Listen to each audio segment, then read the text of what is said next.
Boys of Brisco and Bradshaw. I'll be Bradshaw. That would be your Chickasaw native, your Chickasaw Hall of Famer, Oklahoma's favorite son, Mr. Gerald Brisco. And what a treat we have today. We have a true lifesaver on the show today. He's a three-time WCW champion. He's a WWE Hall of Famer. He's a George Trego Luthez Hall of Famer, Cauliflower Alley Club Hall of Famer, but he's a life Hall of Famer for what he's done and the remarkable things that he has done helping other people. He is Mr. Diamond Dallas Page. Dallas, welcome to the show. Man, it's good to see both of you boys, man. Good to see both of you, man. It's been too long since I've seen you both face to face, so at least we get a little podcast time here. Yeah, well, I like to call you the saint because you've helped so many people. You know, John named a lot of them. You know, he left a couple of them out, which we'll get to a little bit later on. But you know, you and I connected through your DDP yoga when I was really out of shape. I'm still out of shape, but I was really out of shape. And remember, I told you I couldn't even do a single push-up. This is the goddaughter's truth, John. And he sent me his CD. That's how before back I was. He sent me a little CD, plugged it in my computer. Man, I was embarrassed. I couldn't even hold a position. And man, I just said, okay, you know, I'm gonna be like Dallas, be positive on this day. Start step by step, started. And man, before 2 weeks, I was popping out 10, 15 push-ups at a whack there. So Dallas saved me too. So that was right after I had all my strokes and everything, man, and it brought me back. And as you know, I'm pretty physical now, John. Can you do anything about his mind, Dallas? Hey, Johnny, I'll tell you how he paid me back. I came walking into Raw somewhere, and it was like a cobra. He jumped behind me and got me in a sleeper hold. He goes, "You got me feeling good again. You got me feeling good again." I'm like, "Oh God, what did I do?" The shooter. Oh my God, I'm an actor. Yeah, but welcome aboard, man. You know, we've been reviewing a lot of your rescue missions, and Dallas. I mean, holy cow! I mean, there's very few words to describe the impact that you've had on so many people, man. And it's got to bring a thrill to you, but it's also, you know, they're your friends that you're helping out. So, yeah, man, that just makes it all the more special there. But you know, let's go back to Paige Falkenberg, way back then. You remember that first call you called me? I was still dude, you're the first one. You were the first one, and I had that visual comedian who looked like Curly from the Three Stooges, but he was 295 pounds, wow. 6'2". He did all the Curly stuff, and I can remember going up to your Brisco, was it the car pop? What did you guys do? Body shop. That's it. And you brought me into the office, and I sat down and I told you this idea about this guy, and he's a really good, he's a good athlete. He's a big guy, and he does the Curly shuffle, and I could be his manager. And man, you were so nice, but I thought you were going to stretch the hell out of me for coming up with some cocky, maney, friggin' Curly shuffle dude to be a wrestler. And oh God, but you were the first one that ever, like, I reached out to that I actually could talk to. And I don't remember how we got that connection. If I just showed up at your place, I don't know how that happened. Well, I showed up at your place in Fort Myers, and we met through a friend. And I told you to call me, and I'm thinking that you never would call me because you had such a great job down there. And you know, a little bit later on, you gave me a call, and that's basically how it was. No, I know. I went to your establishment in Fort Myers. Well, wow, God, I forgot about that part of that. But I remember when we sat down and talked about it, and you basically said, that shit ain't happening, son. That ain't happening, son.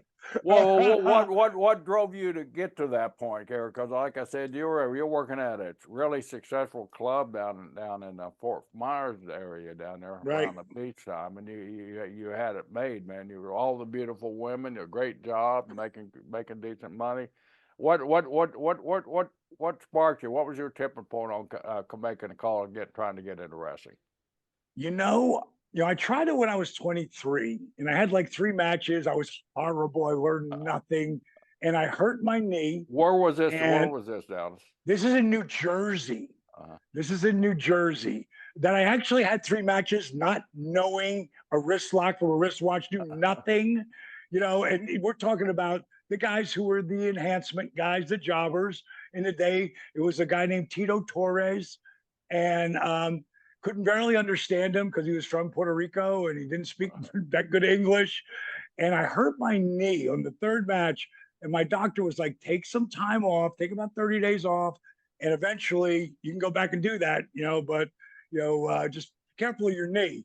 And I got a chance to run my first little rock and roll club in between that time off.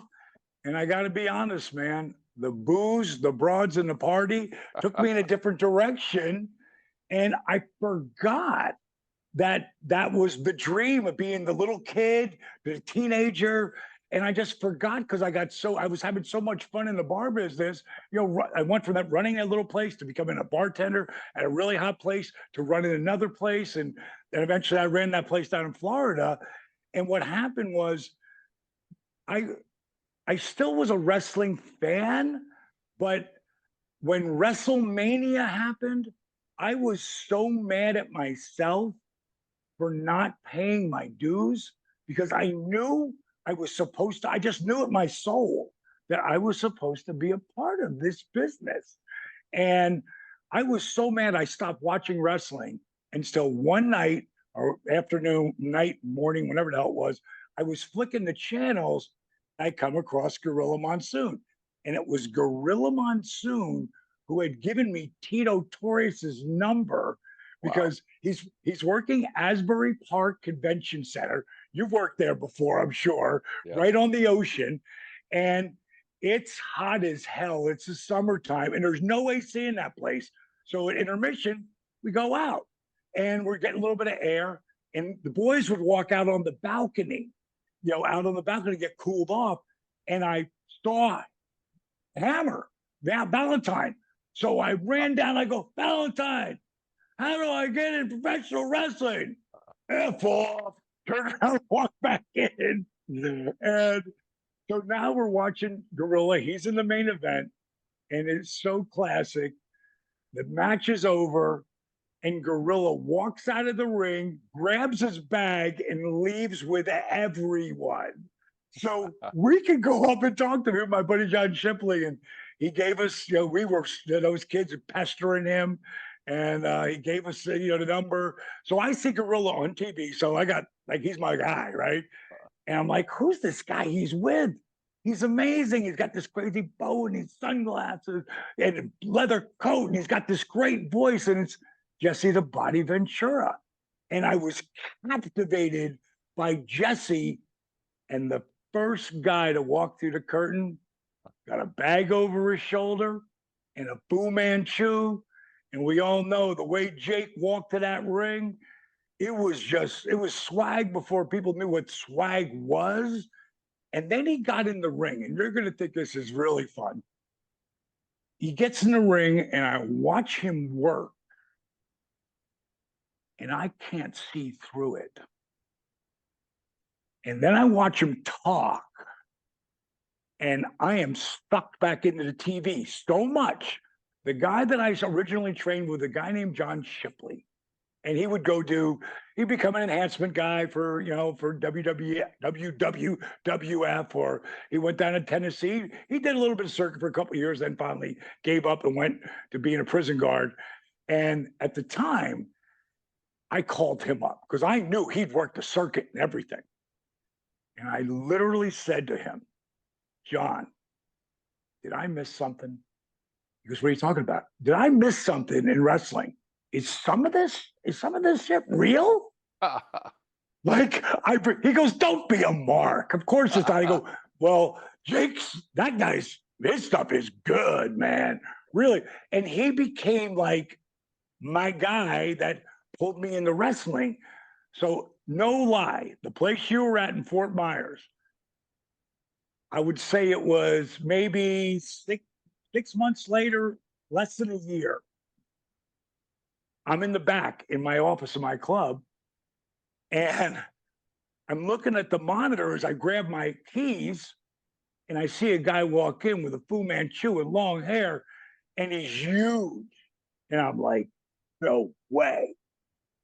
And I run around the outside of the building because the club, there's 1,000 people in the club.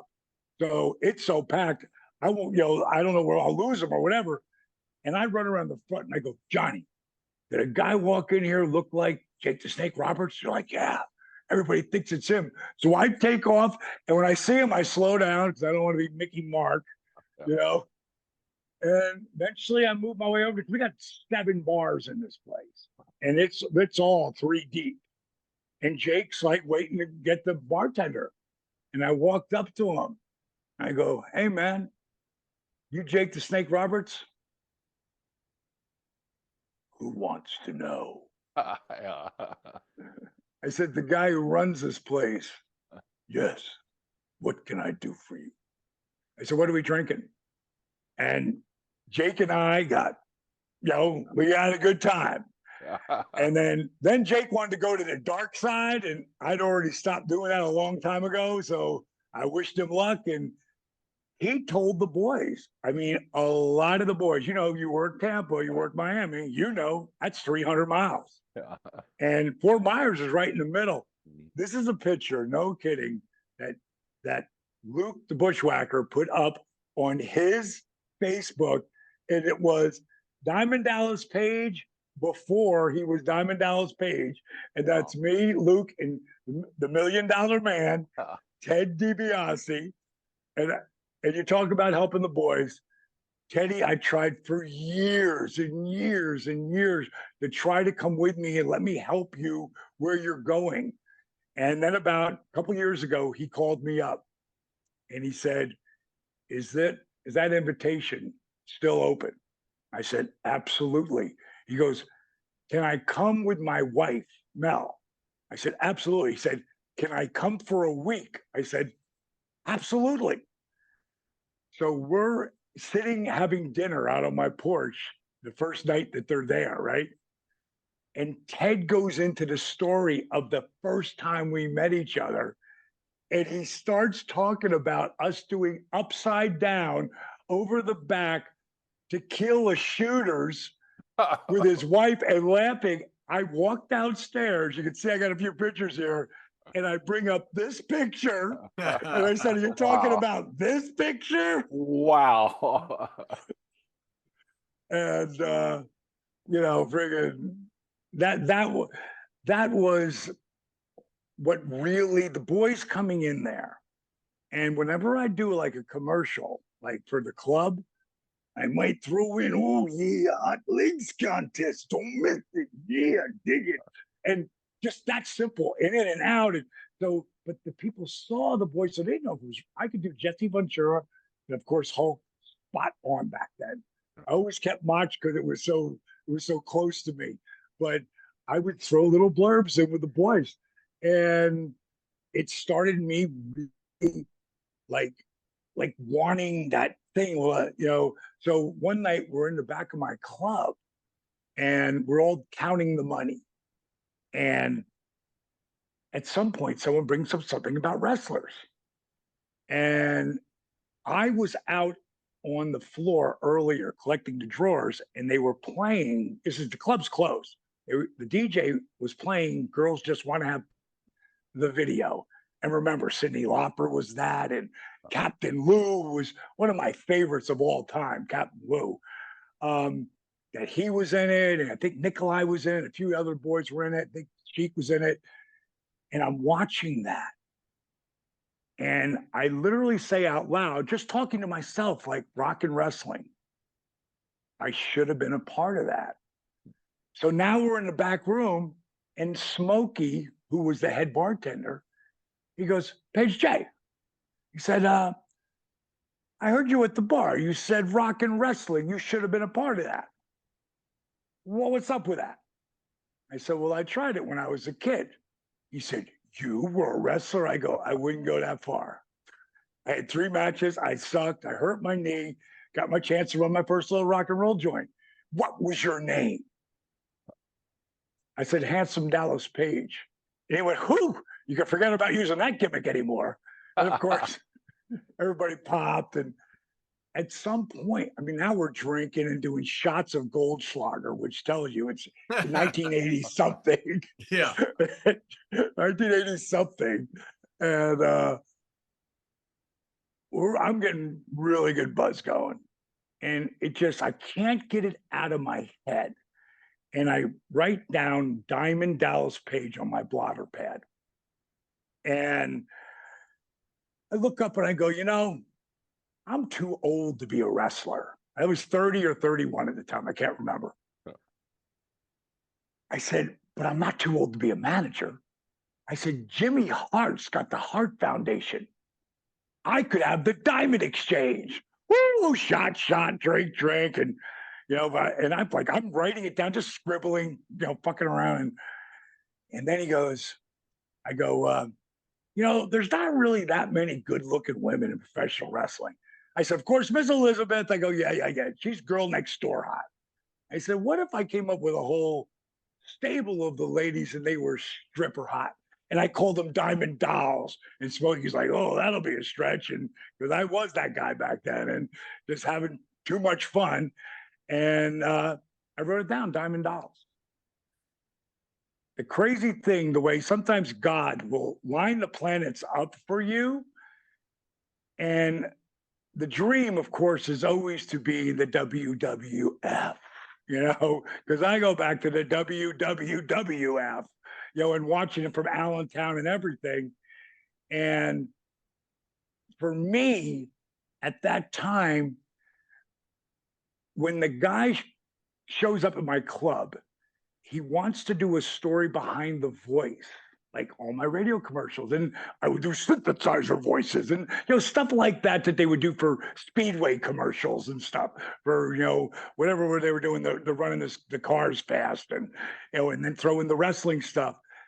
And at some point in that, I'm at the studio, I'm wearing a WrestleMania t-shirt, I'm a mark. And at some point I'm in the office now, and he says, where's the voice come from? And John, Jerry, I'm sitting at that office where I wrote what I'd been drinking on a week earlier. And there's a pair of white sunglasses sitting next to what I wrote down. And to be God's honest truth, I don't know if I do it, if those glasses aren't there, but they are there.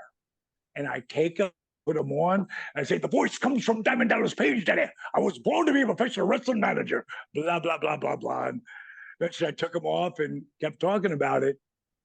The day after, this is a local cable, Southwest Florida, little, cable station that ran the spot. I get a call, and I'm in my office, and the girl goes, Paige, there's someone on the phone for Diamond Dallas Page. I pick the phone up. I go, fuck you, Smokey. And I hang up the phone. And she calls me back. She goes, that's not Smokey. Uh-huh. That's some radio guy. I go, some radio guy? I pick up the phone. I go, who is this? He goes, my name is Smitty Smith. He said, I've got a sports radio show. And, I do boxing. That's my thing. He said, but I've got a wrestling show once a month. He says, I've got a wrestling show that I've got once a month, and I'd like you to come on and be my expert. I go, bro, I don't really do it.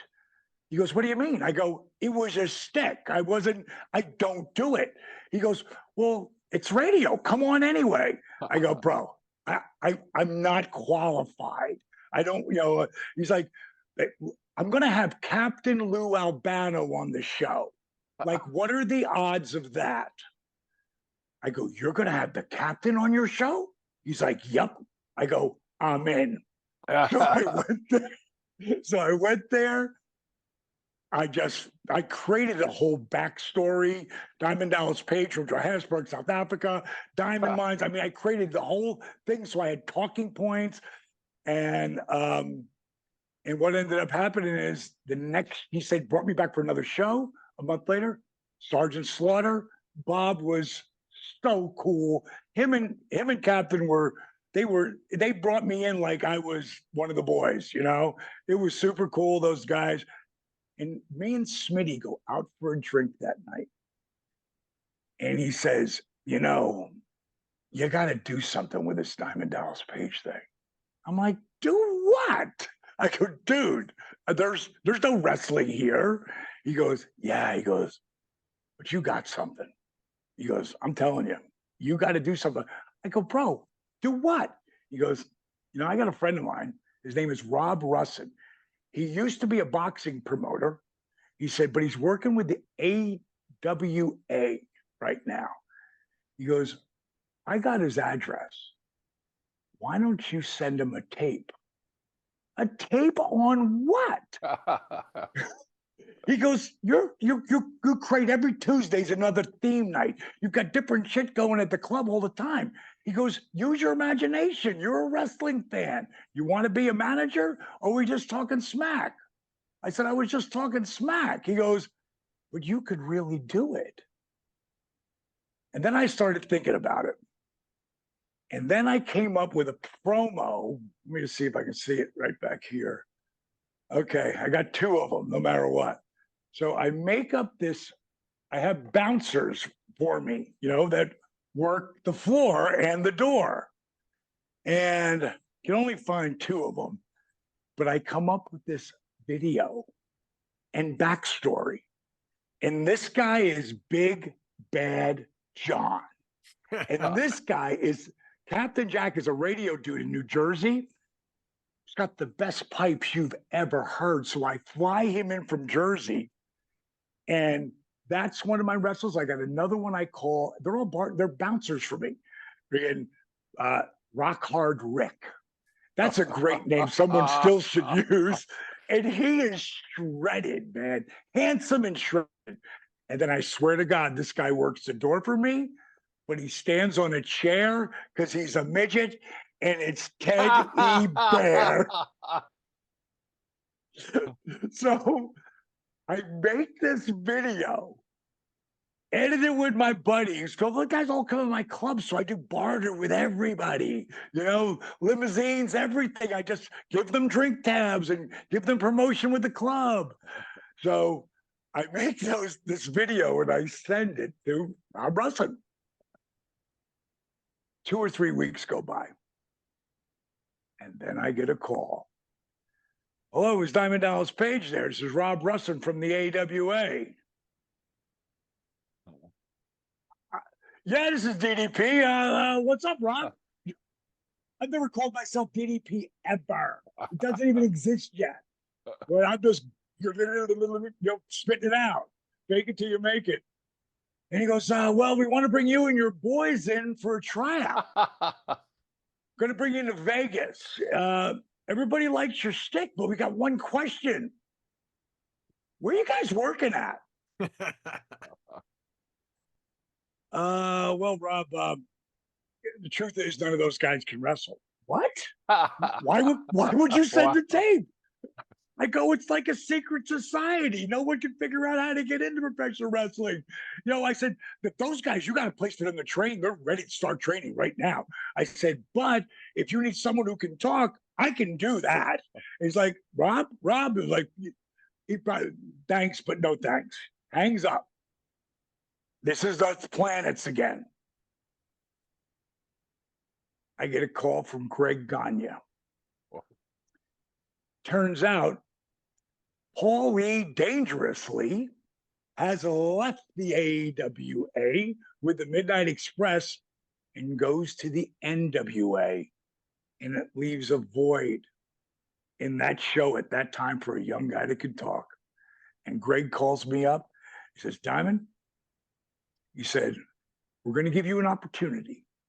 You got an audition, bro. He's like, you get in here, bring all those crazy clothes you wear, because I wore all that shit in the nightclub before there is a Diamond Dallas Page. Leopard skin jacket, zebra skin boots. I mean, I wore all that shit. I remember saying to one of my buddies who was the head bouncer, I was like, Can you imagine if I ever have a reason to dress like this? You know, just in Fort Myers, you know? And he said, bring on a couple of those hot looking girls you got, and we're going to give you an opportunity. And next thing I know, week one, day one, I'm managing Bad Company to the world championship title. And the only reason I know this shot's day one, because that girl did it one time with me, and she was so nervous. She was scared to death to go out there in front of those people and be on camera. And I said, baby, put these glasses on. You're going to be fine. Just be the bitch that we know you can be. They will love it. And that's how I ended up actually in the business. Wow. And after that, it was Florida Championship Wrestling. And that's where I got the privilege of my life to become best friends with that guy. The dream. The American dream, man. The dream, yeah. So yeah. How long did you stay up there for Gardner? Well, they brought me in just to do TV. Just to do TV. And just to do TV, I got a trip to Vegas for me and the girl, and I made $150. You know, and I used it as a weekend to go to Vegas for the weekend. One time I went out, I got to see Dean Martin, you know, on one of his last shows, which was, I love Frank and Dean, Sammy, all those guys.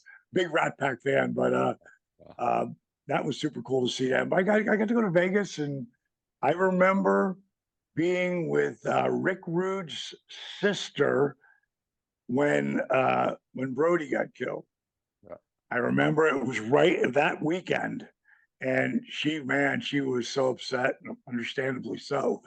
But she was a beautiful woman too. Yeah, she was. That's what I was going to say. She was a very beautiful woman too. Beautiful. Yeah.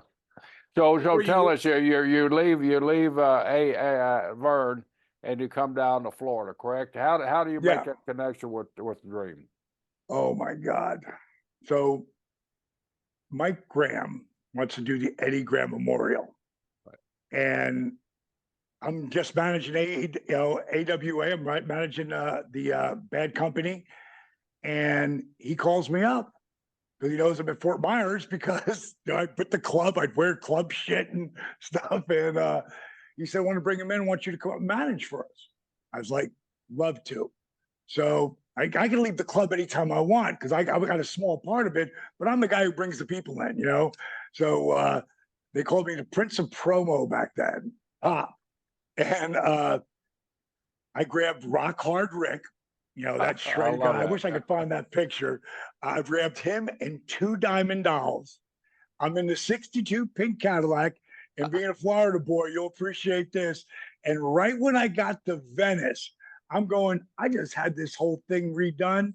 I said, feel that AC just coming in, and man, it's so beautiful, man. It's like a brand new car. And then all of a sudden, smoke starts coming out of the vents, and the car goes conk, conk, conk, and I threw a rod. Oh no! And I pull over to the side. It's right where our off ramp is, and 2 old boys come by, and they're like, "Hey, man, ain't you the guy from Norma Jeans?" I'm like, "Yeah." He goes, "Man, we love that place." I said, "You guys wrestling fans?" They're like, "Hell yeah!" I said, "Hey, I'm also Diamond Dallas Page, and we got a wrestling match up in Tampa. If you guys want to, I'll get you in for free." Hell yeah, let's go get some beer. So we can drive off.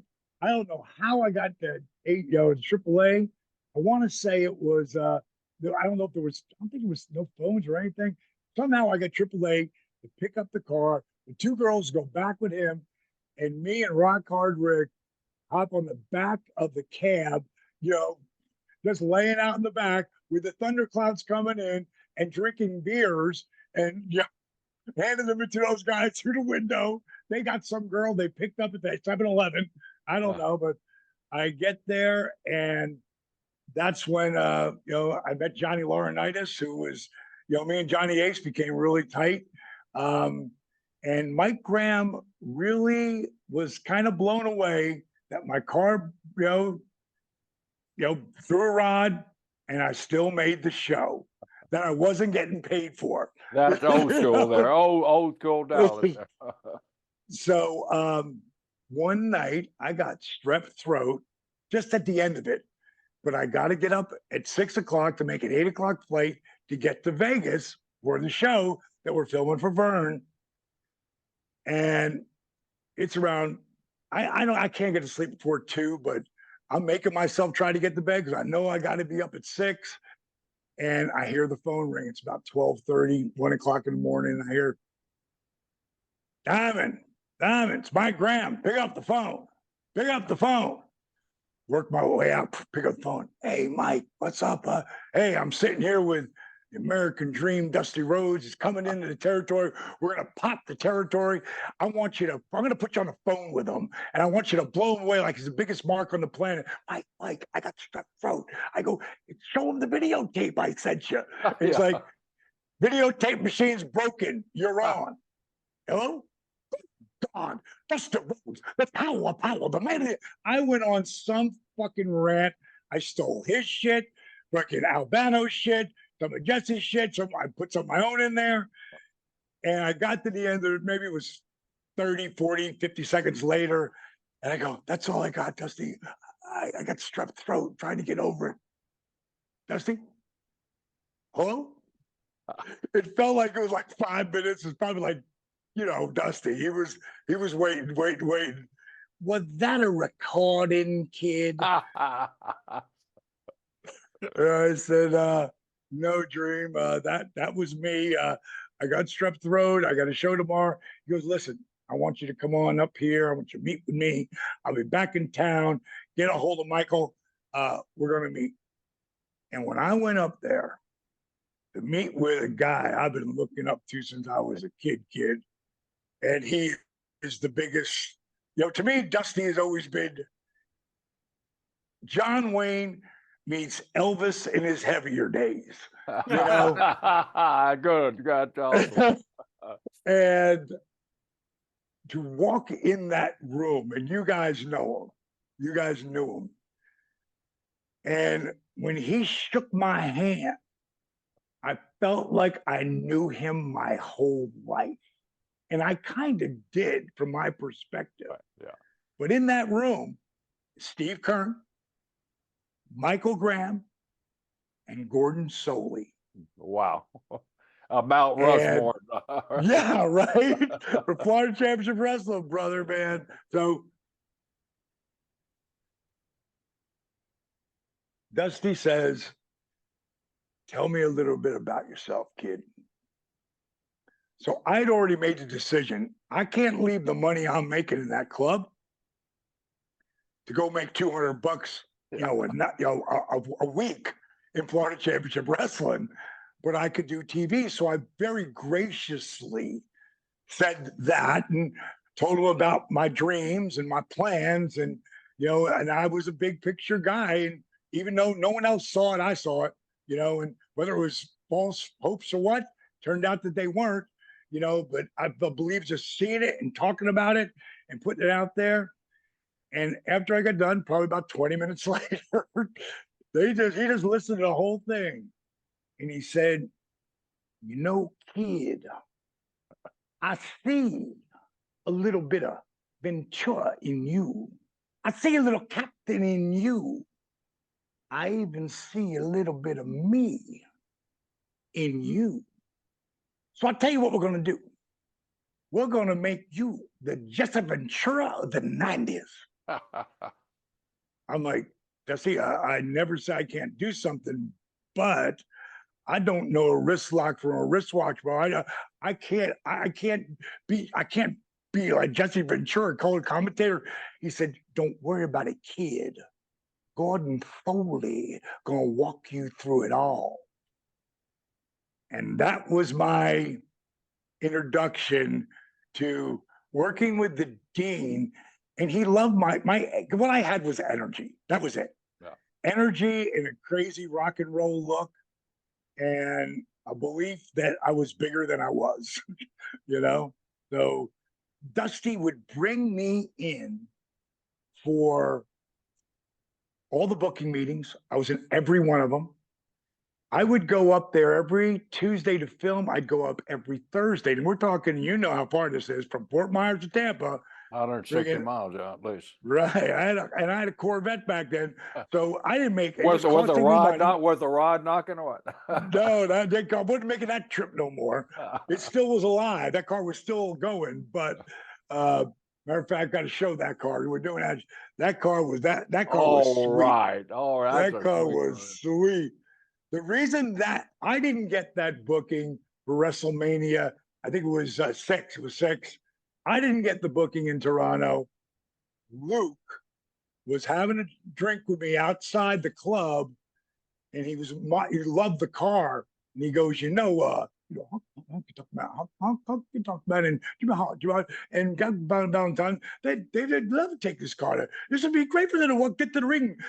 Let's call Pat Patterson. Let me call Pat. Got on the phone with Pat. Pat got on the phone with me. He said, if Luke says it's good to go. Hey, what will it cost? I said, well, if you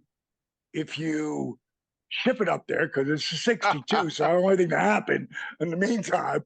But if you ship it up there and you allow me to drive it and you fly me up there and put me up, you got it for nothing, Pat. He goes, done deal. So the car got booked. I just got to be the chauffeur. So it was amazing. Like, I would go up there on Thursdays and I would just get in the ring with with Steve Kern. And I remember Kendall Windham being there and a couple other guys, just to like feel around and take some bumps. So I could literally talk about it, knowing it from a firsthand. So I'm gonna jump in there. When you were with Vern, you never had to go in the ring, and you were just managing the group. Yes, yes, cool. That was it. It was so fast, I do every show though. They had Bad Company, or later I Colonel De Beers, Medusa. Yeah, that was it for there. And in Florida, I had Big Steel Man, who is Tugboat. Fred Ottmer, Dusty's nephew. And this is in a sportatorium, correct? They were filming at that point in the studio. The studio there. And every Thursday I'd go up there and I get to spend like crazy quality time with the American Dream. That's awesome. You were in on, especially those booking meetings. So Dusty would throw 1 million pages out there to get 2 pages, Right. And his energy was so like Dusty's. That's where I think we connected the most. And one of the reasons I'm as positive as I am has so much to do with him, because when I would see later with WCW the backstabbing, like almost right in front of your face, like to him, and I'd see it and I'd say, Dream, how do you do it? How do you stay so positive? He said, I don't ever let them see me sweat. Just keep moving. Life on the edge of a lightning bolt, And he would be like, man, we had so many quality conversations about life and everything. And then at some point, of course, Florida ain't going. WWF was swallowing everything up, and at that time also that was a rehash, because the original one had gone down, and Dusty and Mike and Steve had gotten together and tried to reboot it a little bit, right? Yep. Yeah. And it was fun. I mean, Terry Funk. One day I brought Dusty out a present, and I brought a present out for him. Of course, out of them, there comes Funk, and he's got a chain, and he goes hit Dusty with, the whole present goes boom. He goes down and comes as only Terry Funk could do it, man. I got to see like Dusty would Funk made his own promos and would send it to him. Nobody was doing that shit back then. But Funk Funk was, man, he was a special cat, man. Well, those two together were so creative. I mean, it was like walking in and the whole room was full of energy with those two guys in it. Oh my God. He was mad. I mean, I loved him too, man. I mean, he was just such a special cat, man. He really was. So FCW is going out, and Dusty, what he headed to where, to Carolina, or did he head? No, he went to he beat Dave. How you put polka dots on John Wayne is a rib, but Dusty got it over, right? Dusty made it work. He did man. get it over. He needed to make it. You go back with Dusty though. Dusty, I mean, through Eddie and Dusty and Bill Watts and a couple other guys, Dusty was throwing a lot of curveballs like that. You know, the Uvalde Slim, the Midnight Riders, and all that stuff. So Dusty knew how to work a gimmick to make it get over. So I don't care what they would have. They could have thrown squares on Dusty, and Dusty would have gotten it over. And you're right. But as soon as now, here's the beautiful point about this. I got to show you this. Where's it at? So that night we took that picture, me and Dream. We're there to see Willie. He came down to Fort Myers with Michelle, right? And we're watching Willie, and then Willie calls him up on stage. Yeah. And he never left. I've seen that happen. I love that. I was at the same day in Lakeland, Florida, and you met Pootie. You had to meet Pootie there with Willie there, because Pootie got Dusty up on stage. It was first time Dusty's on stage there. So Dusty's up there, circle being broken or whatever it was. His song was over. Dusty's supposed to leave. Dusty wouldn't leave. Pootie had to go out and get him. Willie came off after that set there, and he looked over at Pootie. I thought you said that guy could sing. Oh God! But he would not leave the stage. It was such a cool night, and I got to meet Michelle, and anytime that of course he never answered the phone. But every time when he was on the road with WWE, WWF, whatever at the time, she'd say, "All right, Dallas, I'll make sure Dusty calls you back." Because I didn't over abuse it, but I wanted to keep that magical relationship that we started. And he called me back. And it's a shock to me that he would, when I look back, of knowing, like I could call Dream. I say, "Bro, what's up? I've left you like 4 messages in the last week and a half. You're going to call me back or what?" When he called me back and he got that answer, and said, "Damn it, what the hell? I've been trying to call you over and over and over again, and you never pick up the damn phone." Like, just the way he was, man. But if it wasn't for Michelle, I don't think it would have turned into what it turned into. And she was very influential in making sure that me and Dusty kept our relationship. Because a lot of the guys, you go off and then you go, it becomes different crews, becomes different crews. And like I always tell people, a lot of people think it's about who you are, who you know, or who knows you. But it's really about who's willing to say they know you, who's willing to put their name on the line for you. And I can't tell you how many times Lex and I were just talking about it today, that there was a time where I had just got Paul's gimmick, the black hair and the brush cut beard. Well, who would become Razor Ramon? I created that, the toothpick, the whole deal. And the toothpick story is funny because we were leaving Waffle House. We're about to do our first TV where he wrestles and then does the match. Or wrestles, then we do the interview. And as we were walking out, I grabbed toothpicks from Waffle House and I gave him one. And I'm just walking with it in my mouth and I go, "Oh, bro, I got this great idea. At the end of the promo, we both take the toothpicks out and we flick it into the camera. During the promo, it fell out of my mouth. And I'm like, no. And there Scotty was, bing. And it was the way it was supposed to be, right? But before that, when I introduced, this is where Dusty saved me, or we're not talking right now.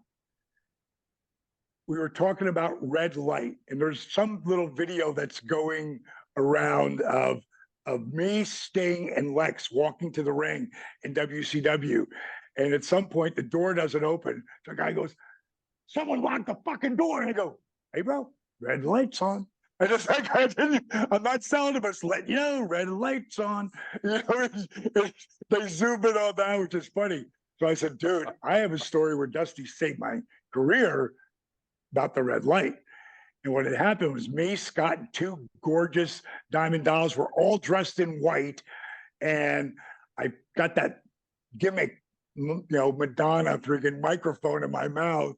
And we get done with the promo, and I know I screwed up somewhere. It wasn't perfect for me. So I go, as soon as he goes, all right, good. You hear me? You guys hear me? Yeah. My wife's in there. Oh, okay. So. What? You're leaving? See what I have to put up with, Dallas? What? Yeah. So he goes, so the guy, they go end of the segment. And I go, all right, guys, let's get the fuck out of here. Michael Hayes, I'm managing the Freebirds. He gets a call. He looks over at me, he goes, you got huge heat. And they were always ribbing me, right? And I'm like, no, I don't. He goes, yes, you do. I go, bro, I haven't done anything. There's no way you're going to convince me I got heat this time. He goes, you remember saying fuck live on TV? I go, I never did that. He goes, well, guess what? I go, wait a minute, you're talking about with this, at the end of my Scott promo I did for Diamond Stud? I go, dude, the red light was off. He goes, yeah, but your mic was hot. So let's get the fuck out of here. Came over the crowd, and they called Dusty and said, get rid of him. And he said no. And he said he stood up for me, which was like, looking back at it, you know, when the company says get rid of him, and he stood up for me, man. That was a big moment.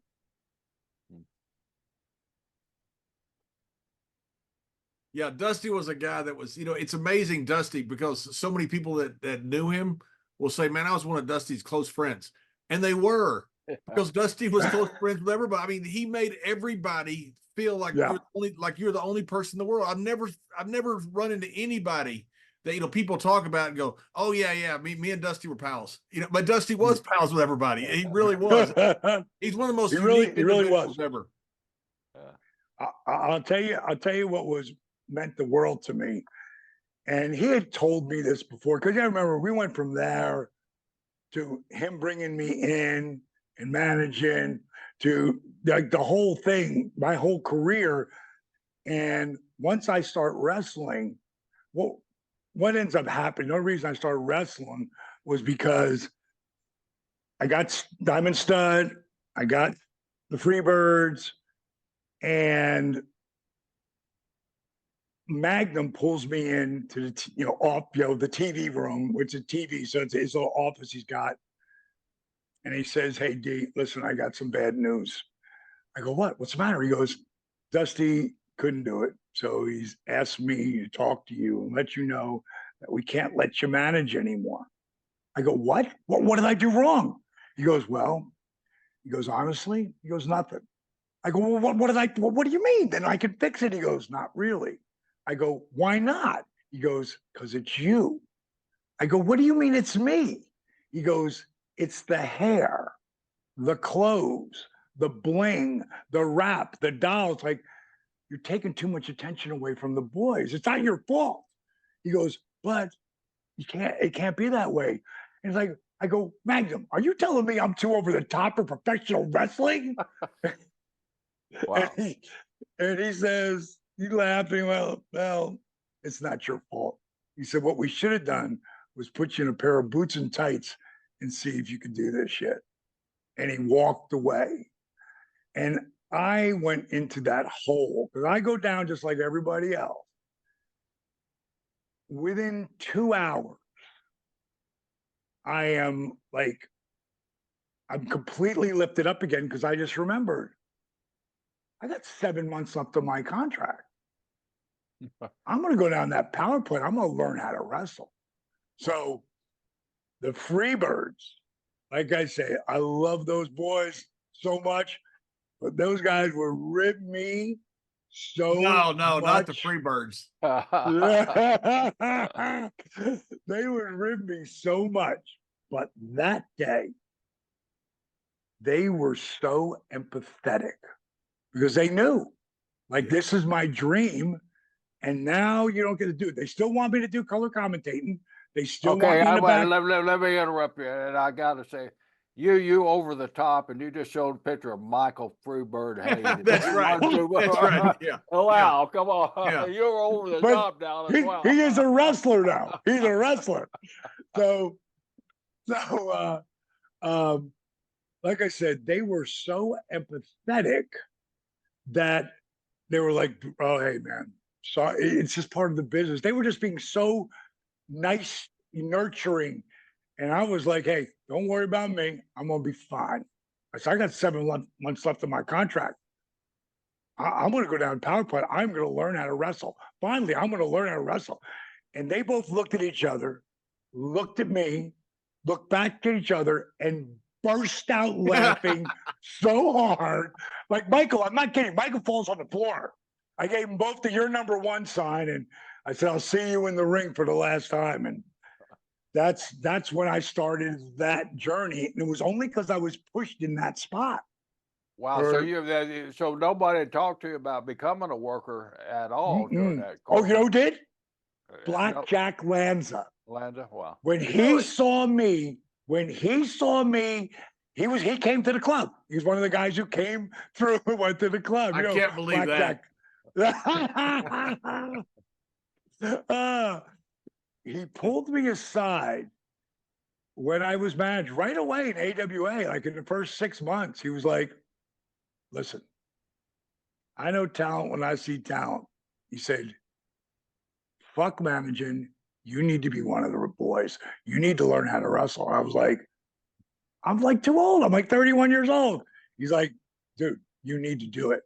And so when I finally became one later, he said he literally had gotten a hold of me and said, like, "You got a long way to go, but just keep moving forward." And that would be the encouragement I would get from the Jody Hamiltons of the world. Because Jody, like, he's the first guy to really believe in me because he saw my work ethic.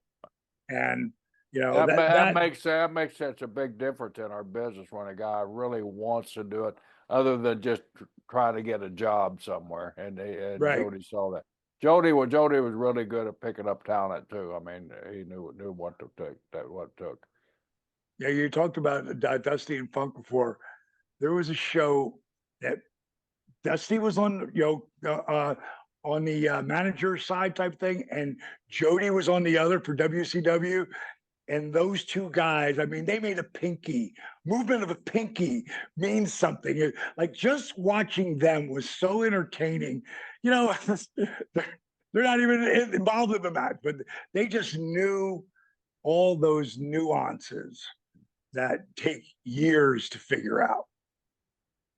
Yeah, and guys like that just had an aura about him. You know, Lanza was the same. I just thought Lanza was the best agent we ever had, in my opinion. He was so good. He was so smart, and he was very succinct in his criticism or his praise. You know, he didn't overwhelm you with, "Okay, here's what you need to do." It's like, "Why don't you try this?" Or, "Why don't you try this? That maybe didn't work. Why don't you deep six that?" You know, it's very simple the way Jack would give you advice as far as being an agent. You know, that's pretty cool to have that Jack Lanza, Jody Hamilton, and Dusty as your mentors. Yeah, and then it happened. I'm at the power plant, and back then it was down like south of here. And we had like 4 rings. And I hear, Paige, is that you? And I turn around and it's Jake. Jake came in for like maybe 4 to 6 months, worked with Sting and Rude, and then Bill Watts came in, and Jake was going back and forth with his contract. It was more money than he ever made. And then at some point, Watts came in and ripped up the contract. And we're not giving you that kind of shit. There was so much heat with those two. But in the beginning, he was coming in to work with Sting. And when I turned around, I go, Jake. He's like, man, he's like, I thought that was you. Because, you know somebody from a bar, you don't expect to see him in wrestling a few years later. You don't expect to see that.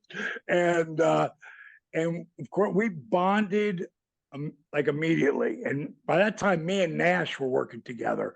So we friggin' pick up Jake's bags, get the car. We just want to be at the foot of Yoda, and we worked one night. Rick Rude had this beautiful Impala convertible, completely tricked out, all redone. We're in Daytona. Rick says, anybody want to drive home tonight? I'll give you my car to drive home. And me and Dash, if it was under like a 6-hour ride and it was to get home, we're going. I don't care where it is. We're driving. Well, Jake goes, I'm in. Kevin goes, I'm in. So here's me and friggin' Nash in the front, Jake in the back with a case full of beer. And now we're going down I-10 and it's pitch black. And I go, you believe how sweet this car is? I mean, feel that AC. It's unbelievable. I go, this reminds me of the time I was taking the pink Cadillac and then the generator light comes on and the car turns off. And I go, holy shit. Now, something turns off now, your car goes boom. But back then you could start it up again. I start that old baby up, start right up again. I go, whoa, that was crazy. Jake goes, stop fucking around. And Jake, I'm not. I go, the generator light just went on. Boom, it goes on again. I go, what the fuck? So I go turn it on, it starts again. Then it comes off, and then the car just dies. 6'4", 6'6", and 6'10". Who's pulling over to that crew to help them out? So me and Cameron, me, him, it's like a 3 Stooges underneath the hood, looking like none of us are mechanical. All it was the generator bringing it needed to be pulled tighter because the hose had loosened up. Not the hose, but the rubber had loosened up. But we don't know that. So we're looking, and then I look at Kev. I go, where'd Jake go? He goes, he just walked into the abyss. Now, we don't know. I'm green as grass still. Kev's only got a year or two, maybe ahead of me. But Jake knew when you're on I-10 on something like that, there are phones along there. You get there, you can call a tow truck. But we didn't know. So we're there. Got to be 3 hours. It's 5 in the morning, maybe 3 in the morning, whatever. And we're like, what the fuck? We can't leave Rude's car. He's not a normal human being. We can't leave Rick Rude's car. So, God, where we go? We're just sitting there, and then Jake pulls up on the biggest tractor trailer, like pickup, friggin' tow truck you've ever seen. And Jake in the middle, got a beer in both fucking hands. And those 3 and him and Kevin drove. I sat late in the back, and as the car comes pulling in, we are in Copenhagen dipping coupon clipping draft beer drinking redneck central, and they got Jake the Snake Roberts and these other 2 wrestlers, and there's 50 people for a meet and greet at 5 in the morning. Yeah. And me and Kev used to laugh. He goes, you think any of those people ever realized 10 years later that Jake the Snake Roberts This happens to be with Diamond Dallas Page and Kevin Nash in the same picture. Wow. Did someone spot that, pull that out, or whatever?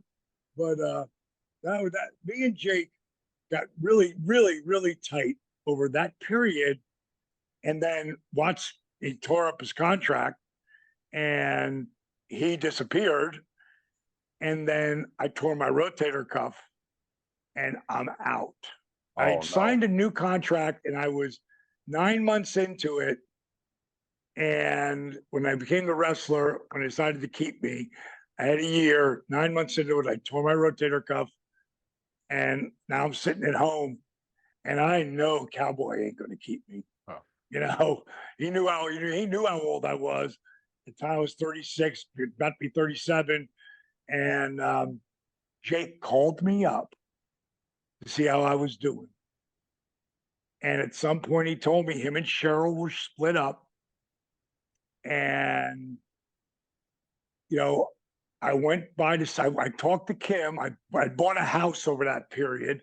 And I talked to Kimberly and I said, hey, you think we can give Jake the room downstairs for a couple of weeks till he finds a place to live? Now, of course, I'm still thinking like a normal human being. Like when you split up with your old lady, you eventually get out of the hotel and you get a place to live. But we all know we lived in hotels, you know, so when you're in that mentality, Jake's at the Marriott, he is home, you know. But I said to him, I said, listen, I told Kimberly that I'd like to let you stay with us till you get your own place. And she said, yeah, it was cool. And I told her, I said, I know he's a little wild. You're really. But think about how much that I can help him and that he can help me and teach me. And when Jake moved in with me, he said to me, he said, you are going to learn. I said, I can't wait to get in the ring with you when this shoulder comes back. By that time, I had about another couple of months of rehab or whatever. And he said, you're going to learn more sitting on the couch, watching your matches and having me critique them than you'll ever learn of me in the ring. He goes, I got 5 moves. That's all I need. And he stayed for 3 months until he lost a 12-foot black cobra in my house.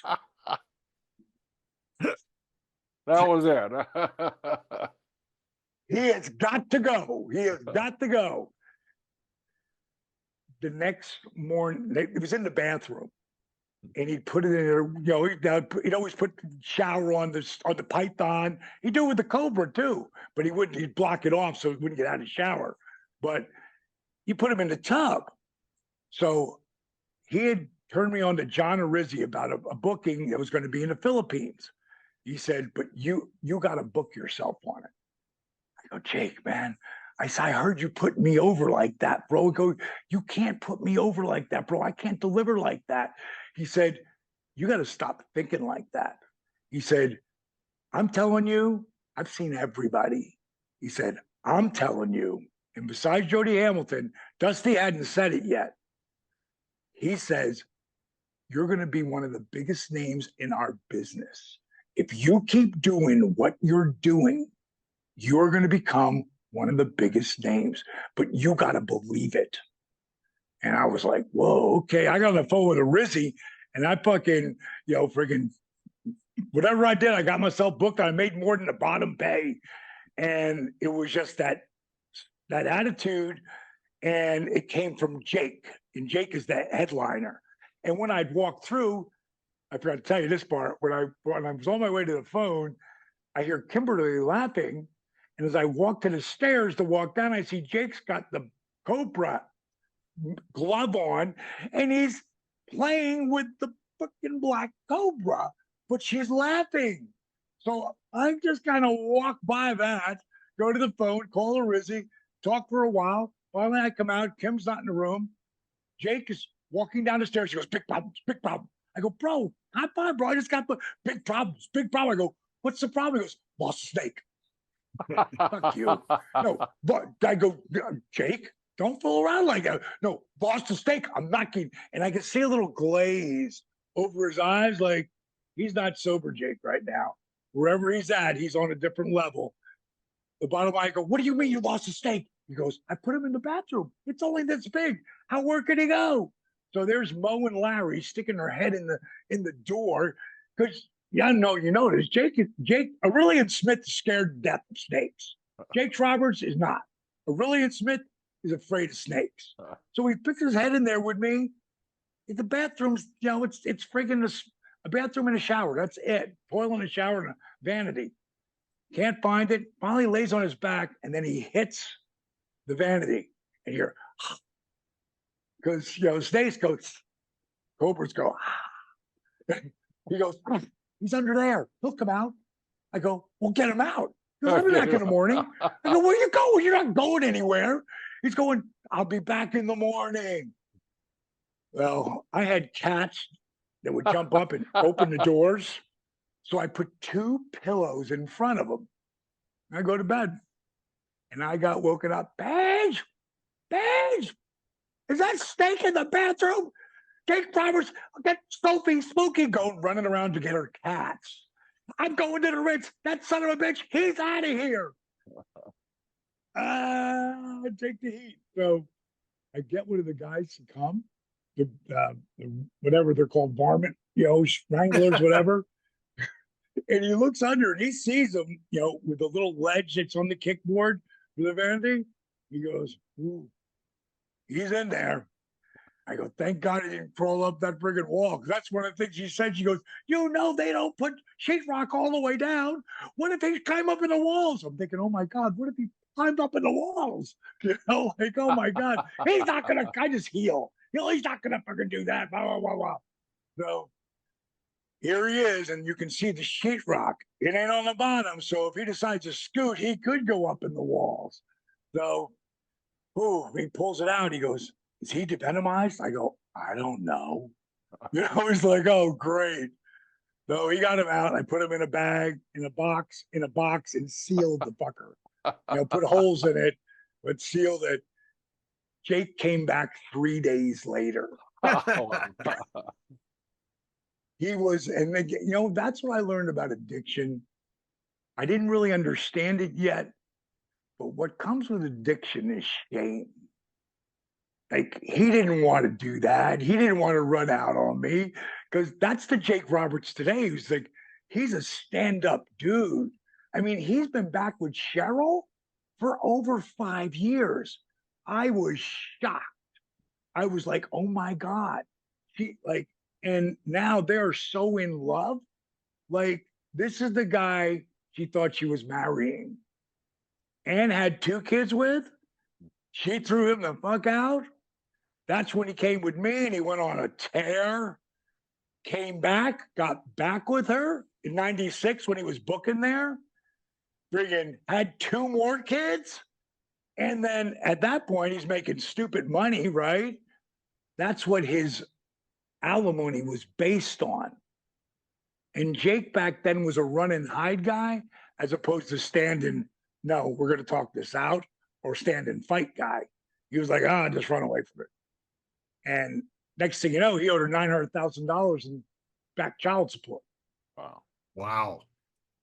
So when I think in the beginning, that I think she was hurt that I could help him, but she couldn't. But it was just the timing of it all. Like, Jake wanted to die. When he heard Mike Graham killed himself, which friggin' rocked us all, he was pissed it wasn't him. Like, he did not want to live and did not care. And he wasn't going to kill himself, though, because he embarrassed his kids enough that he wasn't going to kill himself on top of that and let them live with that. But Jake today, man, pretty amazing cat, man. Tell us, what do you Making do? More money he's ever made.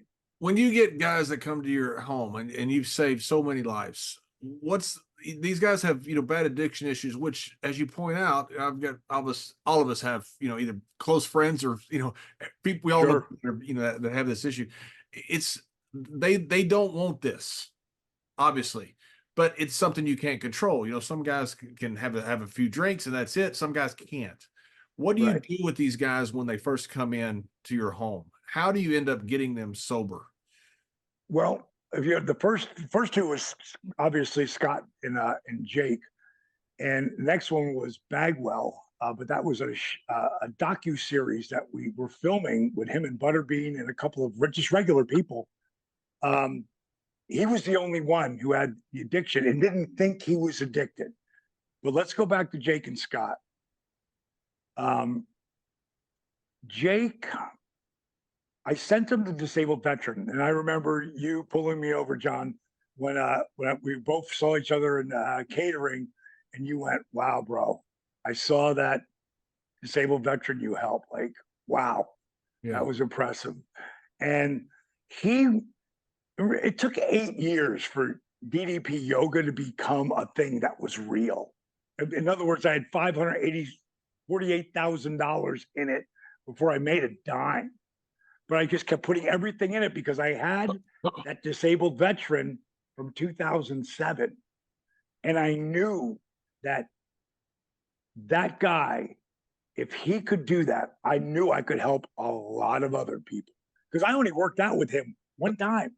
Everything else came from the DVDs and stuff, and an attitude of work ethic and changing your whole mindset. And that's the biggest thing I work on. But with Jake, I sent him that video, and he just was finally he didn't want to be that guy anymore, but he also was trying to get me off the phone too. So he said he'll do it. It was a little bit of both. And then I called them back and I said, "Oh, not that day, like a couple of days later." I said, "I'm going to make you a promise." I said, "How much you weighing right now?" He goes, "I don't know, 300 pounds." You go, "Get on the scale." He got on the scale. He was 307.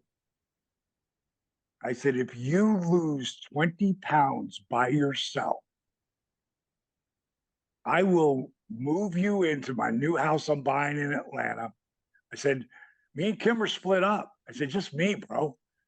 I've got one of my partners, Steve Yu. He does a lot of the storytelling and stuff, as far as just laying out like how we do the videos. He had redone that Arthur video, the one that you saw that went crazy viral. I said, "It's just us, really," and my first partner, Robert, I go, "But you move in with me. You're making like $500 a night right now when someone has the guts to book you because they don't know if you're going to show or not." I said, "You won't have to work. I'll take care of all your bills."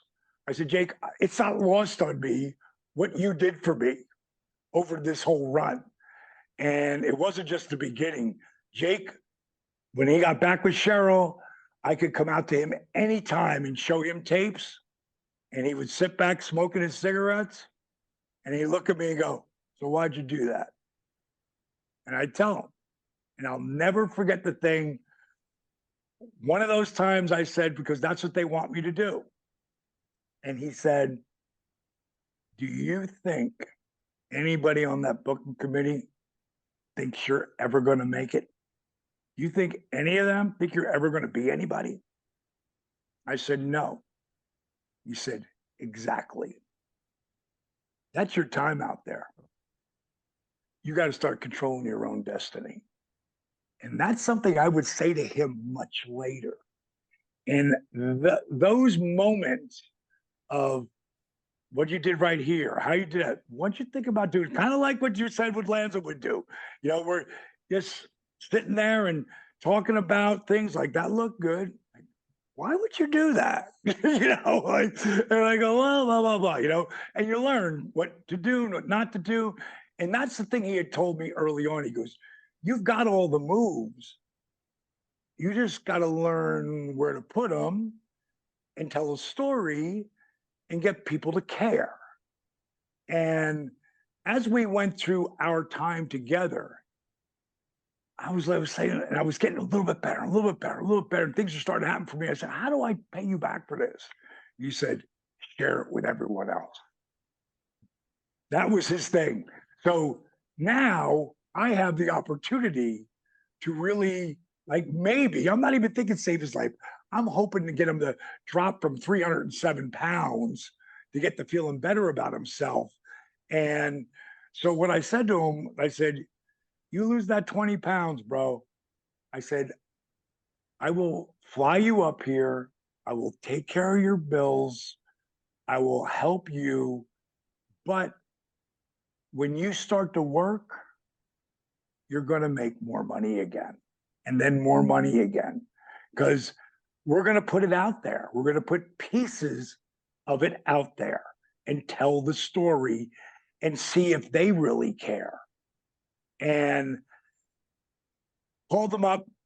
I guess it was about 5 weeks in, and he had lost 24 pounds. I said, stop losing weight right now. We're flying down there to get you. And when we got there, in the beginning of the resurrection of Jake the Snake, anybody who's listened to us, if you've never seen the resurrection of Jake the Snake, it's one of the best documentaries I think ever.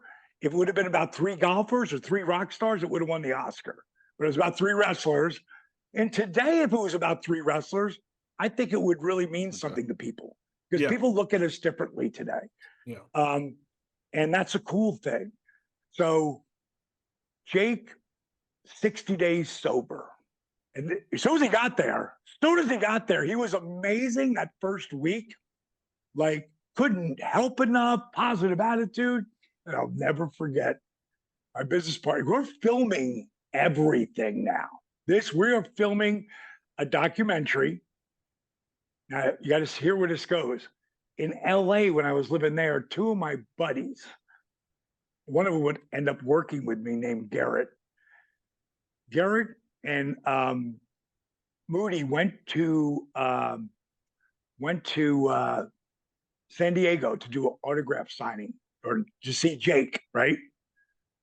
And when he came back, he was like, wow, he's in really bad shape. So he's seen Jake, right?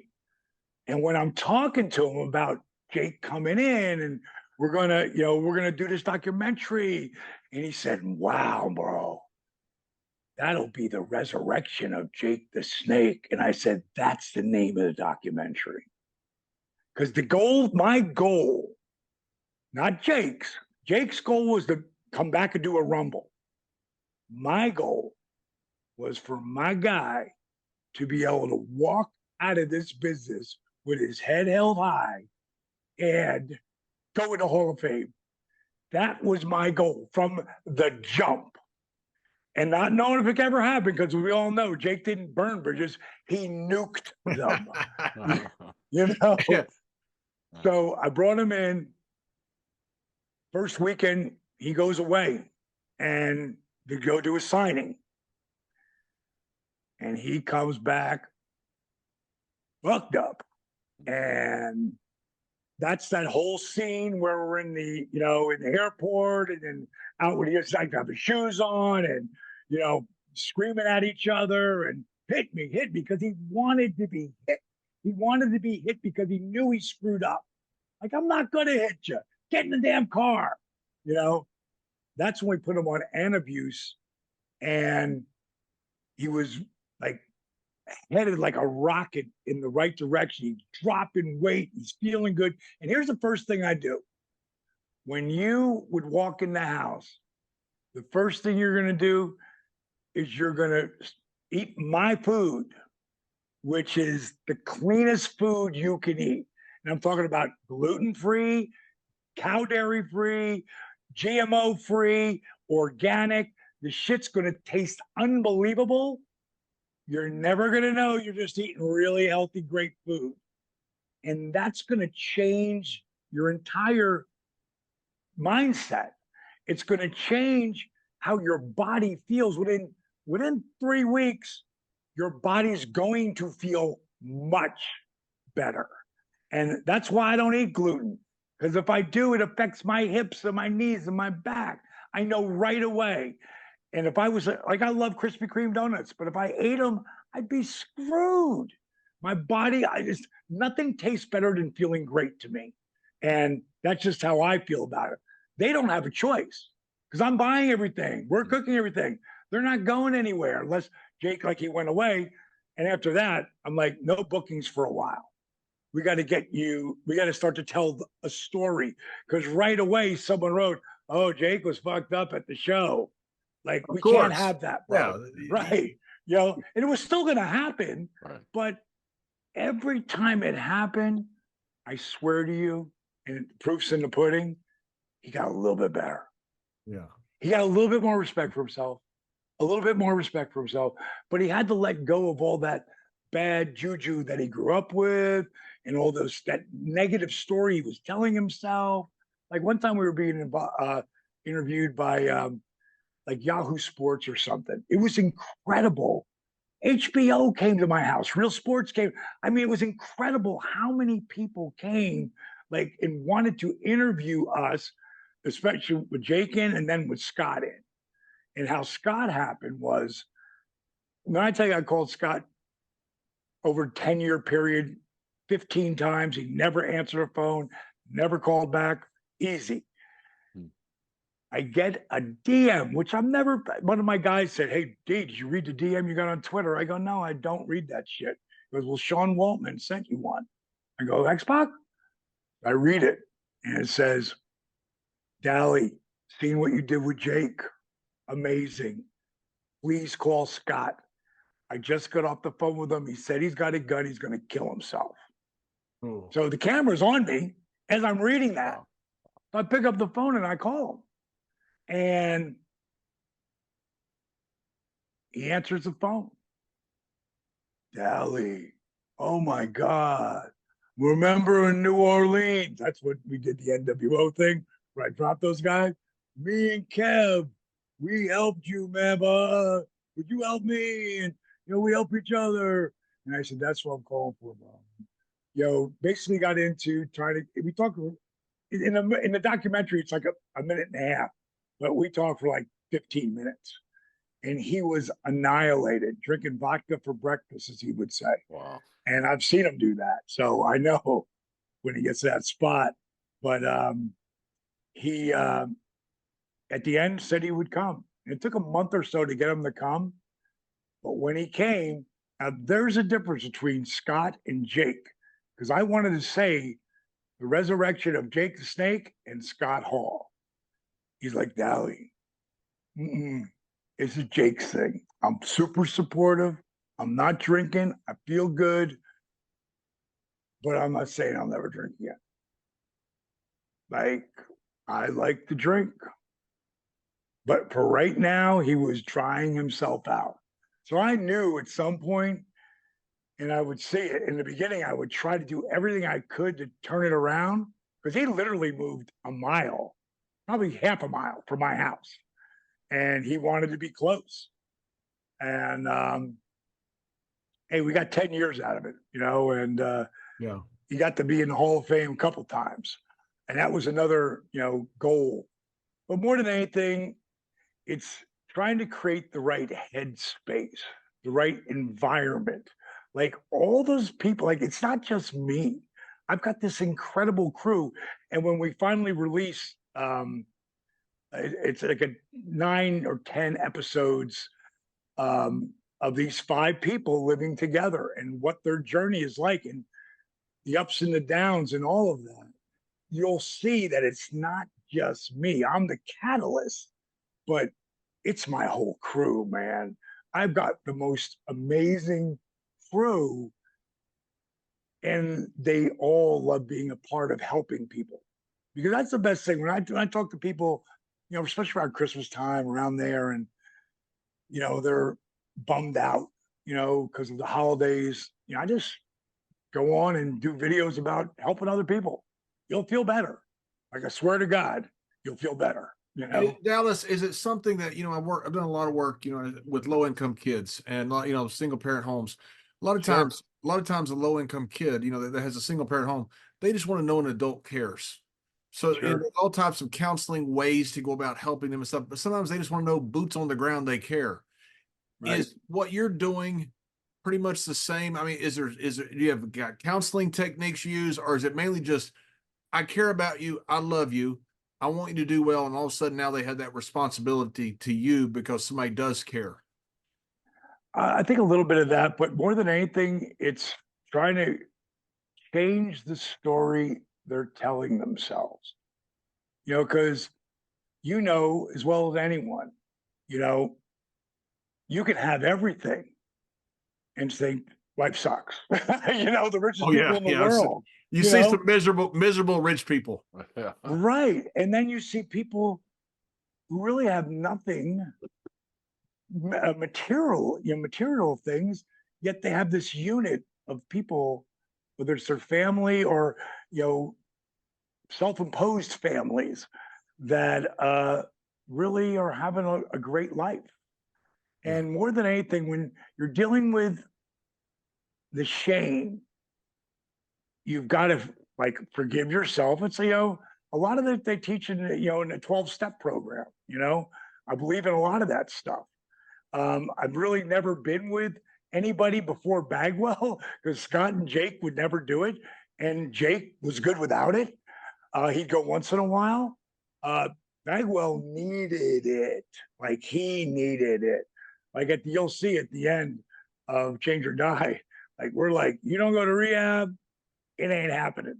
Like we did our thing, but now you need like he'd been to 5 or 6, and 2 weeks in, Steve went up to see him, and I went to see him at 3 weeks in.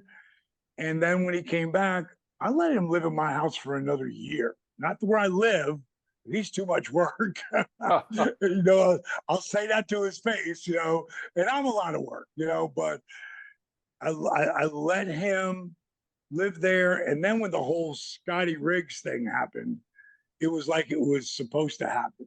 Dallas, that is just one of the greatest stories ever. We had Scotty on our show, and I didn't know the whole story. That is just one of the most remarkable stories. Scotty sat there and told us the whole thing. It's just amazing, unbelievable, brother. You don't have a place in heaven waiting for you. You got a whole block waiting for you up there. No, me and Scotty go way back to what a great worker he was. I mean, he was really good in the ring.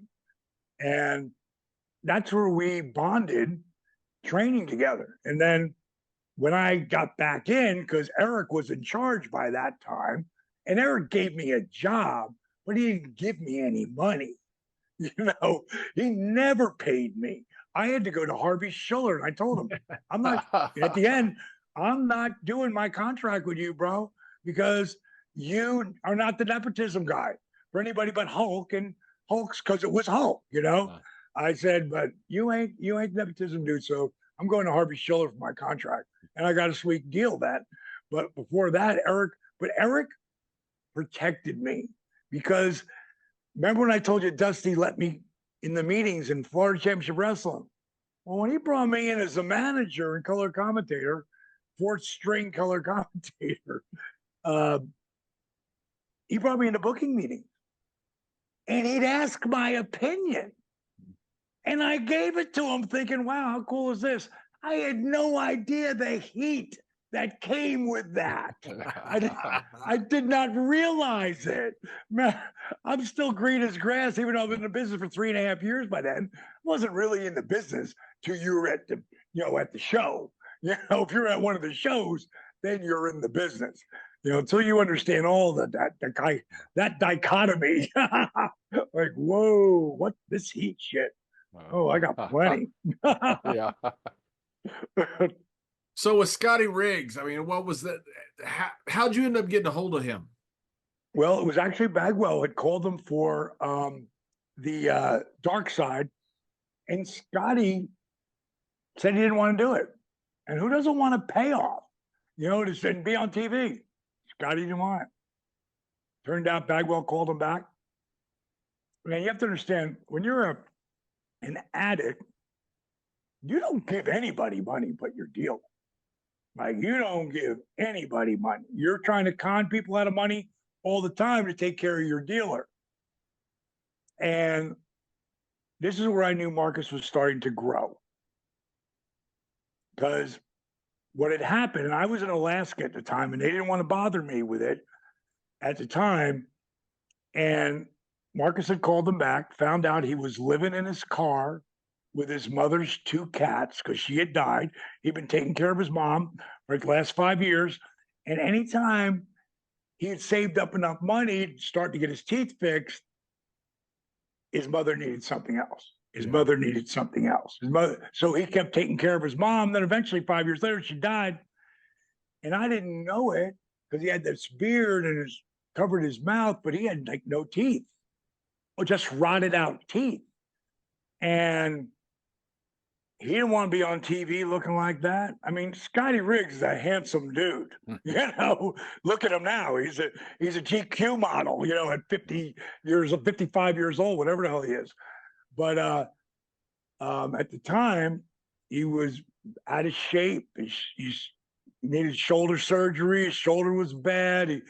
He was really down and didn't really have any self-worth.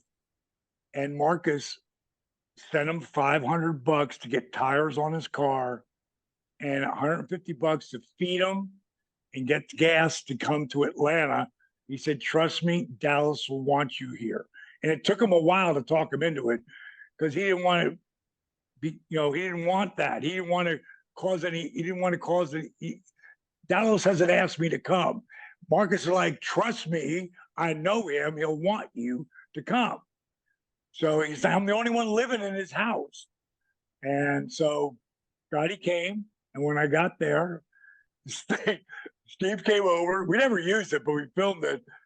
And Marcus is telling me the story. And I'm going, "Get him over here. Get him over here." He goes, "Let me finish." And he tells him, and I said, "And you sent him money?" Wow. Okay. I'm going to give him a big hug, like, "Dude, you're giving back." Like, wow. You're a taker most of the time, but you're not taking right now. I go, "How good does that feel?" He goes, "Really good." I go, "That's the feeling. That's the feeling I get." And I really play it down.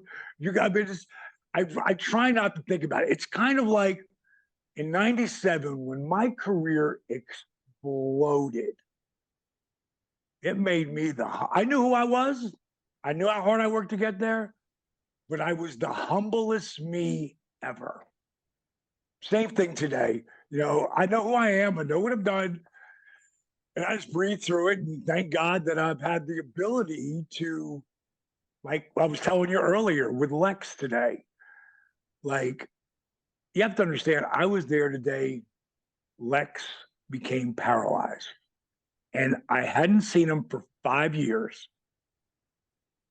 And Eric Watts was telling me, and I'm living in LA at the time, that Lex Luger is born again. He's the nicest human being. I go, "What?" Lex Luger. He's like, "Yes."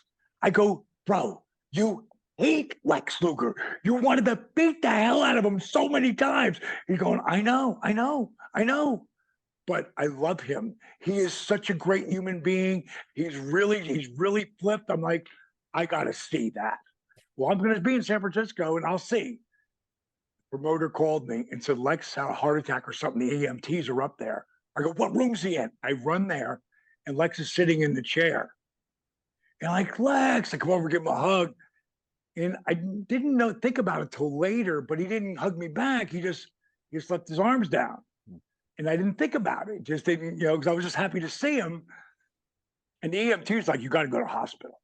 Now they know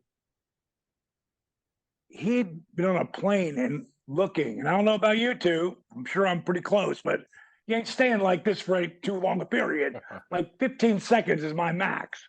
And I'm going back the other way, Well, he did that, was talking to an older woman. He wanted to be respectful. And he got up after flying to San Francisco. He had a little stinger and thought he was dehydrated. Got to the hotel, laid in bed. They got to remember his hips are he needs new hips at that time. So he got crutches to walk. Lays on the bed, goes to reach for the phone, falls out of bed, lands on the carpet. And it's like suction cups pulling him to the carpet. He thinks he's dehydrated, though. He doesn't know it, but he can only move his pinky at that time. The EMTs see him. They're huge wrestling fans. They pick him up. They put him in the chair. When I roll in, they're like, Lex, you got to go to the hospital. Like, I know nothing of this. I just know that, hey, if the EMTs are saying you're at a hospital and you got a heart issue, you got to go. Mm-hmm. And I said, bro, you got to go. He goes, you think so, Dally? Because he has got no money. He's got nothing at this point. I said, bro, you got to go. Don't worry about the hospital bill. So just go against your credit. Like, don't worry about it. Go. He's like, well, I can't, my hips are bad. I can't get up. So I got you. So I go one side. EMT goes to the other. We put him in the gurney and they take him off. The two guys, the two EMTs, they don't want to take him to the shit hospitals here. They go all the way to Stanford, go past 4 hospitals to get to Stanford. The nurse that's there is named Hope. When he goes to, in the plane to fly to the Shepherd Center, the nurse picks up Charity. It's like, now he can move his fingers a little bit. I go down to see him with Steve Yu, my guy, and we start, filming where he's at right now. I said, Lex, we're going to get you back on your feet, man. We're going to try. He does all this stuff at Shepherd Center. He works harder than anybody. He's living there. He eventually leaves and gets a hotel. An apartment across from there. I go there, teach him some only match stuff because I haven't created the chair stuff yet, except for holding onto a chair, but he can't do that. I created bed stuff, laying in bed and sitting in a chair later. And so gets him up, and now he's moving. He's got the walker, and then he's got the cane. And then I see him 5 years later in Buffalo, and he's back in the chair. I go, what happened? He goes, honestly, he said, I stopped doing the stuff that you taught me. I got cocky, and I stopped. I didn't want to use that damn cane. And I was walking across the street. I hit a pothole. I went down, and I haven't walked since then. And then another 10 years goes by, and he moves back to Atlanta. I'm like, Lex, come over here, bro. Let me work with you. I got an elevator, everything. Until he sees the Butterbean video. And when he sees the Butterbean video, it's Sting's last match that week. Me and him are two of the guys who went for Sting. Sting called us, asked us to go, and I'm going for Stinger because he's another guy who helped put me on the map, So if he asks me, I'm going. And Lex shows up, and he goes, man, I've seen that Butterbean video, bro. I didn't know you had chair workouts. He goes, I could do a chair workout. He goes, man, I would love to, if you would let us come back together. Where I go, bro, I've been asking you for 10 years to come back. Of course, I go through. He goes, as it starts to happen, and I start walking, I'll really put it over DDP. I go, I don't give a shit about that. I go, everything will speak for itself, but you got to come. You got to be dedicated. And what he's done in the last, since Sting was about a couple months ago, I'm really kind of blown away the progress. And we just set a big goal for 3 months from today.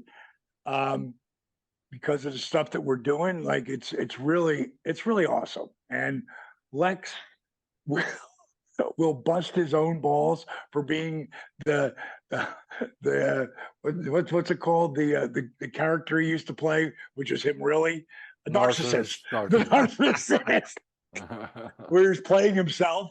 But he will bust his own balls.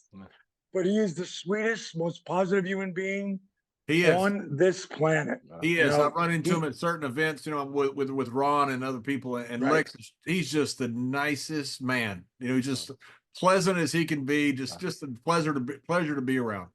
Yeah. Yeah. Dallas, I know we've had you for a long time here, but Butterbean, I mean, he's a guy that always interested me, and watch him walk in or try to attempt to walk in your place, and then saying, wow, tell us a little bit about the that 4-round king. I've seen my so many of Butterbean's fights. That guy, good grief.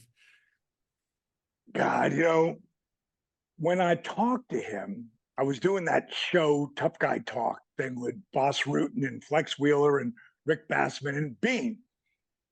At some point, they asked, what do you got? What do you got? What are you working on? I said, well, I've got this idea. Me and my business partner, Steve, you got this idea for a show called Change or Die. Everybody's, oh, great title, great title. And they said, what's it about? So I give them some Cliff Notes. And Bean goes, but what's it actually about? I go, right now, Bean, I don't know. I haven't started doing it yet. We don't know till we get in something, and then we figure it out. And Flex is like, man, you got to have Butterbean on that show, bro. You got to have him. You got to bring him in. So we called him up, and like, I haven't seen Butterbean in a wheelchair yet. I haven't seen any of this. I just assume he's beat up. He's a big guy who's beat up. We can fix that. We can help that no matter what. But when he walked in with those canes and like a crab, I was like, oh my God. The Rock sent me, not me, but Instagram me. And he said, incredible work, my brother. Respect to all of you. Left you a voice message. And he left me a voice message. And he goes, so I'm watching Diamond. He goes, so I'm watching Butterbean and I'm 2 minutes in. And I'm like, fuck, I got to hit you up. So that he left me like a couple of messages, around the Butterbean and around a video I did about how cool wrestling is right now. It was right after the Cody slap, as Rock says, the slap heard around the world. It reminded me of our time, the Monday Night Wars, I mean, that's what it reminded me of. And I gave examples of that and everything. And that meant a lot to him, which was super cool. But back to the Bean thing, I saved it because there's two things here that I wanted to, like, this is a highlight for me. For Rock to take the time, the biggest star in the world, to tell me about Bean, and that meant a lot to me. But Sylvester Stallone, and this is the second time he shouted me out. He said, congratulations to Butterbean, a real warrior. And I'm, capital letters, stunned by Diamond Dallas Page and his extraordinary healing abilities. Like, that guy's my hero. Yeah. Him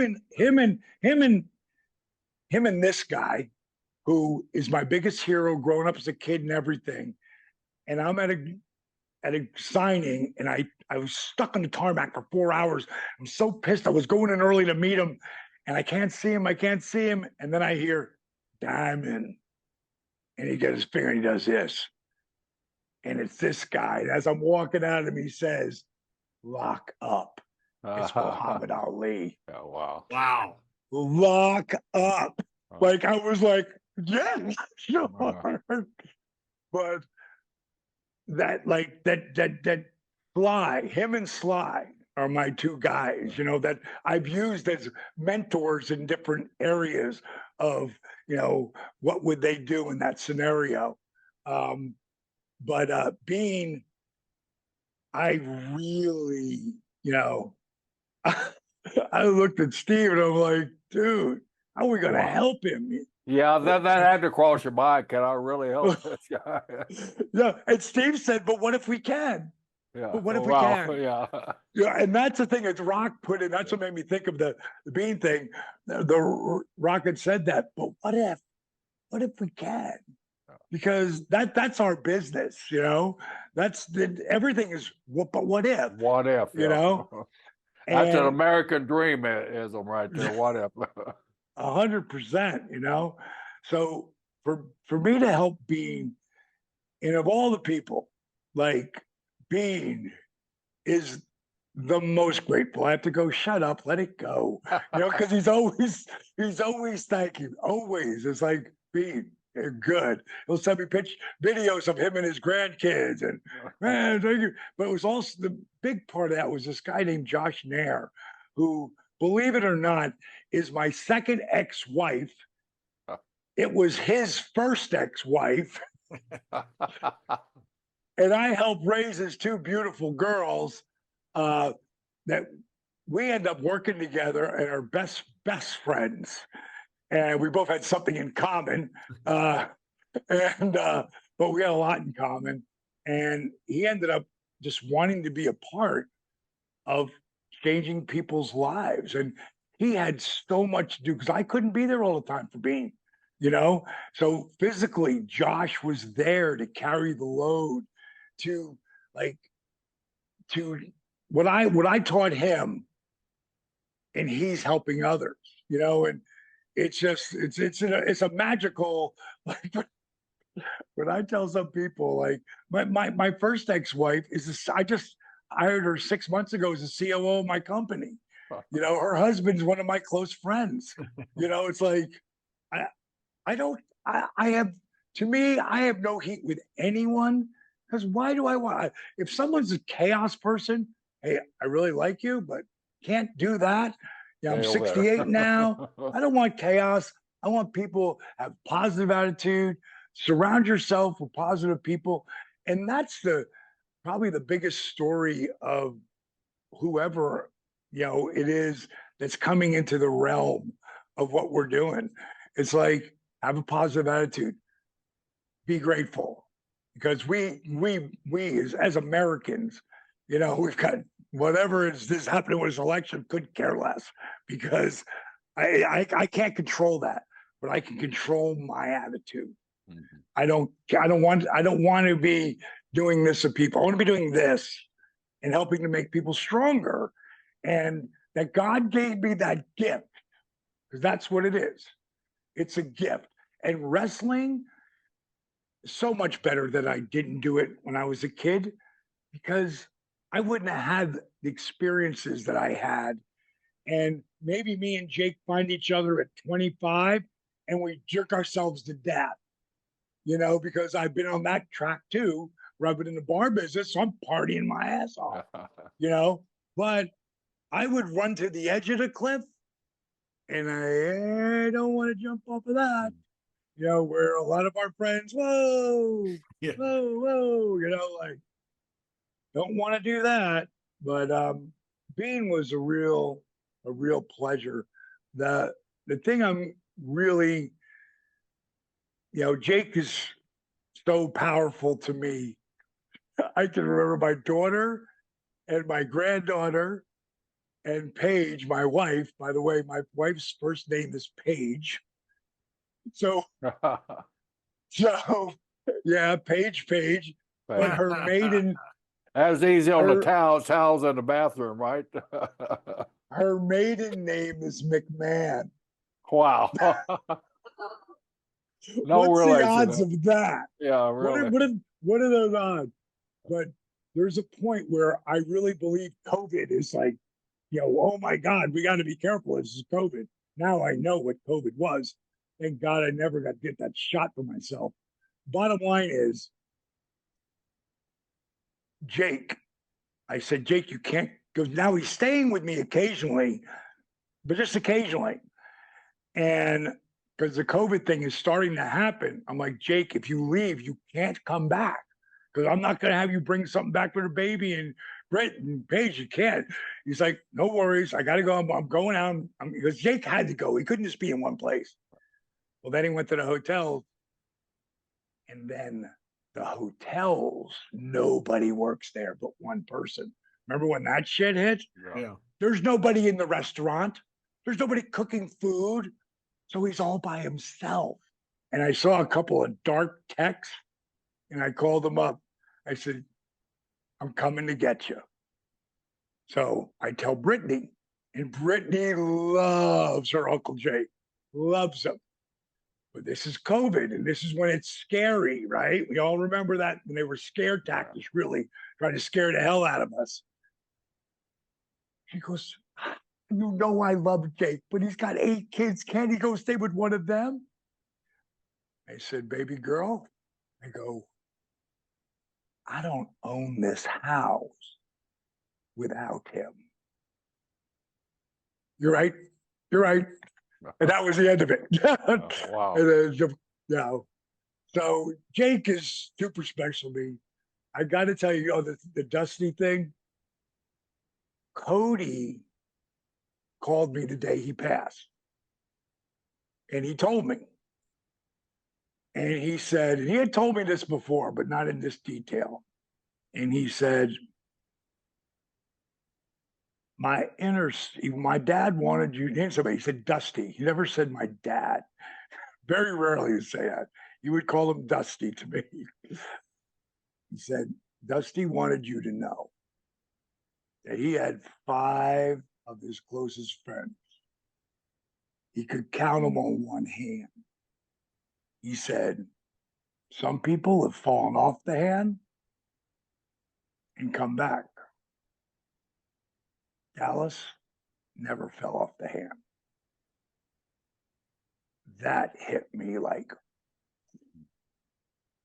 So I'll end with 2 of I wanted to help Dusty so much, just to get in shape, just to try to feel better as he aged. And when he saw the shit I was doing, he called me. He said, Dallas, we're going to do this right. I want to get with you and we're going to film it. We're going to do it all. It's like, oh my God. Oh my God. Is this really happening? And then I call him, you don't call me back. Call him, you don't call me back. Call him, you don't call me back. Finally, he calls me. He goes, listen, I know you've been calling me. He goes, the other night, in the middle of the night, I came downstairs and I had this cheesecake. And I was going to have one little piece out of it, but I ate the whole fucking thing, so I'm not doing your shit. Like, and he hung up on me. That's great. That's great. Oh, God. Well, hey, Dallas, I can't thank you enough. There's so much more to talk about. But we kept here for a couple hours. The 87 run, all the stuff with WCW, this stuff with WWE. When you came in with us, there's so much to talk about with you. We met so much because you've got this incredible life, which is unbelievable. But I've told you when I saw you, I think at WrestleMania, where it was, all the A&E specials. I've never watched the whole one, because I know the guys. And it's not like I don't. Right. I know them. I was there. Yours was the only one I watched. And I told you that when I saw you, because I got hooked on it. I got hooked on how you were helping people. And I thought, this is the most amazing guy I know. And I mean that from the bottom of my heart. I just have so much love and respect for you. I think you're just done amazing work. And it's so proud. I'm so proud to be able to call you a friend and know what you've done. It's just an amazing thing. You've got a life already well lived, and you still got a lot left. Oh, fellas, I respect and love the both of you. And we all are brothers, like for real, For real, yeah. Our dysfunctional family that we have. That's right. I love you guys, and let's do it again. We'll go over a year or so. We'll pop back in, catch you guys up to where I'm at that point. Thank you down again, the road, brother. Thank you.